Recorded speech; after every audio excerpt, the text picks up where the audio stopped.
Magandang umaga, ngayon po ay araw ng Martes, September 17, 2024. Update po muli sa lagay ng panahon. Bagyong Jenner papalapit na po sa kalupaan at mga pag-ulan ramdam na po sa iba't ibang bahagi ng bansa. Humahampas na ngayon sa ilang bahagi ng Northern Luzon ang rain bands ng papalapit na Bagyong Jenner na inaasahang magdadala ng malakas na pag-ulan at bugso ng hangin.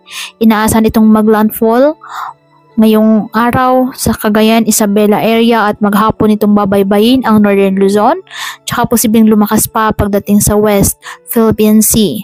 Inaasahang patuloy nito na hahatakin at papalakasin ang habagat na siya namang patuloy na magdadala ng mga pag-ulan sa bansa lalo na po sa kanlurang bahagi sa mga susunod na araw.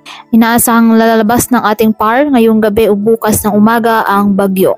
Sa ngayon, nakataas po ang signal number 1 sa Cagayan, kasama na ang Babuyan Islands, Isabela, Quirino, Nueva Vizcaya, Apayao, Kalinga, Abra, Ifugao, Mountain Province, Benguet, Ilocos Norte, Ilocos Sur, La Union, Pangasinan, Zambales, Tarlac, Nueva Ecija, Aurora, and the northern portion of Quezon, kasama na po ang Polillo Islands.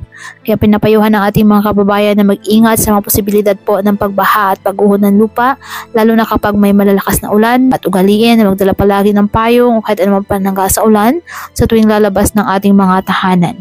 At yan po muna ang update sa lagay ng panahon ngayong araw. Muli patuloy po tayo na mag-ingat at palaging tandaan, God loves you. Stay safe and God bless.